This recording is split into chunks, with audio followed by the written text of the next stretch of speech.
ఈ HMPV virus అనేది మనకు యూజువల్గా ఇది గొప్పగా అంటే కొత్త వైరస్ ఏం కాదండి. ఇది previously known influenza and like pneumonia virus లాగానే ఇది మనకు ఊపిరితిత్తులను డ్యామేజ్ చేసే వైరస్ అండి. ఇది మనకు యూజువల్గా ఇప్పుడు చైనాలో ఎక్కువగా వ్యాప్తి చెందుతుందని మనకు తెలియడం జరిగింది. ఆబ్వియస్గా దీని యొక్క ర్యాపిడ్ యాక్షన్ ఫోర్స్ సివియారిటీ ఉంటుంది. ఈ వైరస్ యొక్క మార్ఫలాజికల్ చూస్తే ఇది ఆర్ఎన్ఏ వైరస్ కింద మనం పరిగణలో తీసుకోవచ్చు. ఇది మనకు గాలిలో అగైన్ వ్యక్తి టు వ్యక్తి, హ్యూమన్ టు హ్యూమన్ ట్రాన్స్మిషన్ ఎక్కువగా ఉంటుంది. కాబట్టి ఇది మనకు ఇప్పుడు చైనా నుంచి వచ్చే ప్రజల నుంచి ఇక్కడికి వచ్చే వాళ్ళు ఎవరైనా మన ఇండియన్స్ కానీ ఎవరైనా ట్రాన్స్పోర్టర్స్ ఉంటే వాళ్ళ ద్వారా మనకి వైరస్ వచ్చే ప్రమాదం ఉంది. ఏదైతే ఇది పెద్దగా భయపడాల్సిన వైరస్ కాదు. ఈ వైరస్ ద్వారా మనకు కొన్ని ఈ ప్రాంతాలలో జోనల్ ఏరియాలో ఎక్కువగా ర్యాపిడ్ స్ప్రెడ్ అయిపోయి దేశమంతా ప్రబలే ఆస్కారం ఉంటుంది. అదే ఇప్పుడు చైనాలో జరుగుతుంది. ఈ వైరస్ యొక్క మార్ఫలాజికల్ స్ట్రెయిన్ చూస్తే ఇది ముక్కు, నోరు, గొంతుల ద్వారా ఇది ట్రాన్స్మిట్ అవుతుంది. ఇది యూజువల్గా మనకు వింటర్ సీజన్లో ఎక్కువగా వస్తుంది. ఇది పిల్లలలో ఎక్కువగా ర్యాపిడ్గా స్ప్రెడ్ అయ్యే ఆస్కారం ఉంటుంది. దాంతోపాటు పెద్దవాళ్ళు 65 ఏళ్ళకు పైబడిన వాళ్ళల్లో ఎక్కువగా ఇన్ఫెక్షన్ స్ప్రెడ్ అయ్యే ప్రమాదం ఉంది.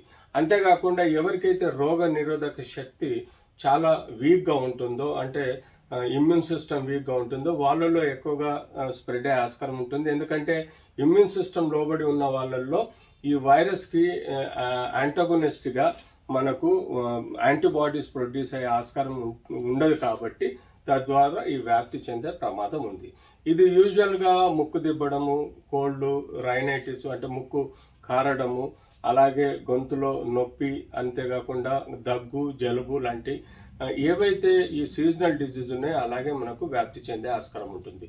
ఇందులో మనకు సిమ్టమాటిక్ ట్రీట్మెంట్ ఇస్తే సరిపోతుంది. యూజువల్గా దగ్గు మందు అంటే జలుబుకు సంబంధించిన మందు, అలర్జీకి సంబంధించిన మందులు, అలాగే సూపర్ యాడెడ్ ఏదైనా జ్వరం ఉండి బాగా సివియారిటీ ఉంటే, ఏమైనా బ్యాక్టీరియల్ ఇన్ఫెక్షన్ ఉంటే తప్ప యాంటీబయాటిక్ ఇవ్వాల్సిన అవసరం లేదు. బట్ యూజువల్గా మనము prevention is better than treatment అంటే ఫిజికల్ డిస్టెన్స్ మెయింటైన్ చేయడం, శానిటైజేషన్ చేసుకోవడము, మాస్క్ ధరించడం లాంటి ప్రాపర్ కేర్ తీసుకుంటే మనకు ఈ యొక్క వ్యాధి నుంచి ఈ సీజన్లో మనకు రికవర్ చేసే ఆస్కారం ఉంటుంది.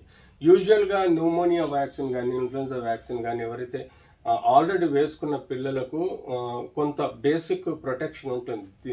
అంటే మన బాడీలో వ్యాక్సిన్ ద్వారా వచ్చే బీ సెల్స్ ఈ వైరస్ మన బాడీలో యాంటీజెన్ రూపంలో ఉన్నప్పుడు మెమరైజ్ సెల్స్ ద్వారా గుర్తుపట్టి వాటికి బీ సెల్స్ని ప్రొడ్యూస్ చేస్తుంది. అంటే ర్యాపిడ్ యాక్షన్ ఫోర్స్ లాగా. రిజర్వ్డ్ పోలీసు టీ సెల్స్ అయితే ర్యాపిడ్ యాక్షన్ ఫోర్స్ లాగా బీ సెల్స్ని ప్రొడ్యూస్ చేసి ఆ యాంటీబాడీస్ ఈ యాంటీజెన్ లాంటి శత్రువుని నాశనం చేసే ఆస్కారం ఉంటుంది. ఇలా మనకు ఈ యొక్క వైరస్ని వ్యాప్తి చెందకుండా మనకు ప్రొటెక్ట్ చేస్తుంది. అంతేకాకుండా ఎట్టి పరిస్థితుల్లో భయపడాల్సిన అవసరం లేదు. బేసిక్ సిమ్టమాటిక్ ట్రీట్మెంట్ ఇవ్వటం వల్ల మనం ఈ యొక్క హెచ్ఎంపివి వైరస్ని చేయొచ్చు. దీనిలో మనం ఎక్కువగా చూస్తుంటాం ఆర్టీపీసీఆర్ టెస్ట్ చేయడం వల్ల కూడా మనకు ఈ యొక్క డిజీజ్ యొక్క కన్ఫర్మేషన్ అనేది మనం చేసుకోవచ్చు. ఆర్టీపీసీఆర్ అనేది మీ అందరికీ తెలిసిందే.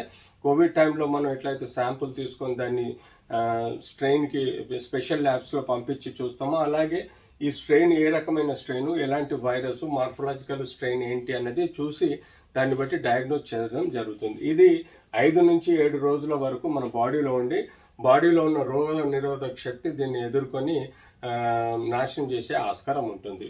సో బేసిక్గా యూజువల్గా upper respiratory infection, lower respiratory అంటే పై గొంతు వరకు ఉన్న ఇన్ఫెక్షన్ ఊపిరితిత్తుల్లో పోయినప్పుడు ఊపిరితిత్తుల్లో ఆయాసం రావడము, దమ్ము రావడము, తెమ్మడబడ్డము, దగ్గు రావడము, దగ్గుతో తెమ్మడబడ్డం, జ్వరం రావడము, ఇలాంటి చాలా లక్షణాలు కనబడతాయి. అప్పుడు మనకు స్పెసిఫిక్గా వీరికి సమస్యలు ఏర్పడినప్పుడు అవసరం ఉంటే హాస్పిటల్లో రెస్పిరేటరీ ఇంటెన్సివ్ కేర్లో అడ్మిట్ చేసి ప్రాపర్ కేర్ తీసుకోవడం వల్ల ఈ యొక్క వైరస్ నుంచి మనల్ని మనం కాపాడుకోవచ్చు. సో హెచ్ఎంపివి వైరస్ అనేది యూజువల్గా ఫీవరు, కాఫ్, రన్నింగ్ నోజ్ ఉంటుంది, బ్రీతింగ్ డిఫికల్ట్ ఉంటుంది, ఫీవర్ ఉంటుంది, ర్యాషెస్ కూడా వస్తాయి, సోర్ థ్రోట్ ఉంటుంది. ఇలాంటి బేసిక్ సమస్యలు మనం చూస్తూ ఉంటాం. సో ఇలాంటి సమస్యలకి, బేసిక్ సమస్యలకి పిల్లలకి స్పెషల్గా స్కూల్కి వెళ్ళే పిల్లల్ని జాగ్రత్తగా చూసుకోవడం, ఇళ్లలో ఉండే వృద్ధులను జాగ్రత్తగా చూసుకోవడం, ఎవరికైతే క్యాన్సర్ డిజీజెస్ ఉన్నాయో వాళ్ళని కూడా కొంత